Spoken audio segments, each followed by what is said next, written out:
Hi guys, Board Games with Matt here. Just going to do a quick setup video for Starcadia Quest to follow up my unboxing from last week. I hope you enjoy the video. So the first thing we're going to do is we're going to choose a player dashboard. We've chosen green because it's my favourite colour. The next step we're going to do is we're going to give each player a shuttle board and their two miniature ring bases. The next step is for each player to go through the list of heroes and choose two that will represent their crew for the campaign. For this scenario, I've chosen Hannah Lone and Star Kid. They are then given 7 equipment tiles. They are each marked with an S in the bottom corner. This denotes that this is the starting equipment and this is the same for each player. There are 4 types of equipment. There are red weapons, there are green boosts, there are blue passive items, and there is one more that is yellow, and they are reactions. You do not start with any of these though. The starting equipment can be distributed between your 2 heroes as you like. Each hero card has 4 things to look at. At the top, in the middle, is their name. Then we have here their defense roll.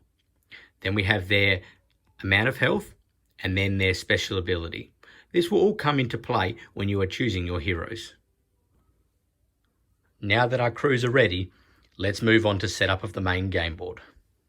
In Starcadia Quest, each scenario is set up from a card.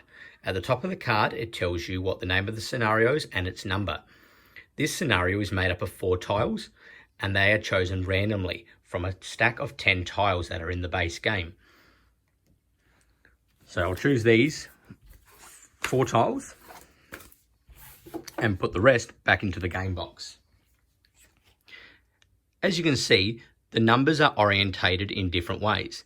This is the way you're going to orientate the tiles. Now that the game board is set up, we're going to place the 4 small tokens where required on each of the tiles. They are made up of these tiles. We've got the star, that is a victory point token. We have the green stim pack token. We have our little purple hoverboards, and we have recharges. At this stage, we'll also place any other tokens that are required. Like doors, all doors start locked, but they do have an unlocked side. We would also place any extra portals that are required. These come in 3 colours, matching the ones that are printed on the game board. Place these as your scenario card directs. As you can see, I've placed the tokens where indicated on the main board. We're then going to move to the next step. It says down the bottom of the card to place 1 scuttlebutt on each of the computer terminals on tiles 1 and 2. For our scenario, this is tile 1, 2, 3 and 4. So these 2 tiles will get a scuttlebutt put on each of their computer terminals. Scuttlebutts are placed on terminals as shown. We now proceed to step 2. Place 1 trooper level 2 on the terminal in tile 3. Now, we haven't actually decided what monsters we're going to use for this scenario yet. So we're going to turn over the setup card to the rear side, and it shows us our monster setup. Our level 1, as I said, is a scuttlebutt, and he's been placed already.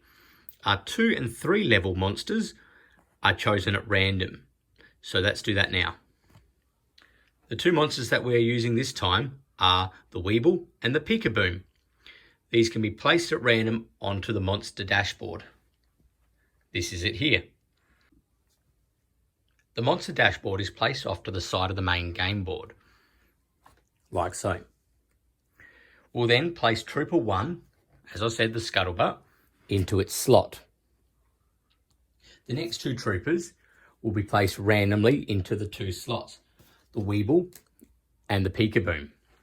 We'll then follow their setup instructions as denoted on the card to place them on their terminals in tiles 3 and 4. Like so. The last part of the setup card says place 1 blue quest token on the computer terminal in tile 1. Like so. Our next portion of setup is choosing our starting locations as directed on the setup card. If this is your first game, I recommend doing this randomly. If it is a subsequent game in your current campaign, then start with the player who won the last scenario and proceed clockwise, choosing one location after the other. In this scenario, the red player is going to start here and the green player is going to start here. Next, place your figures on their corresponding shuttle boards, ready for battle. Next, take all the event cards and shuffle them into a face-down deck and place that off to the side of the game board, like so. Each player will draw one of these at the end of their turn. If you have any questions about this, refer to your rulebook. Our next part of setup is to take the quest cards that are linked with the current scenario. In this scenario, we have 2 of them. They are placed off the side of the game board so that all players can see them. We then take 1 PvP quest per colour that is in the game, in this case red and green. We place them off to the side of the game board with our other quests. Now this is set up complete. Thanks for watching.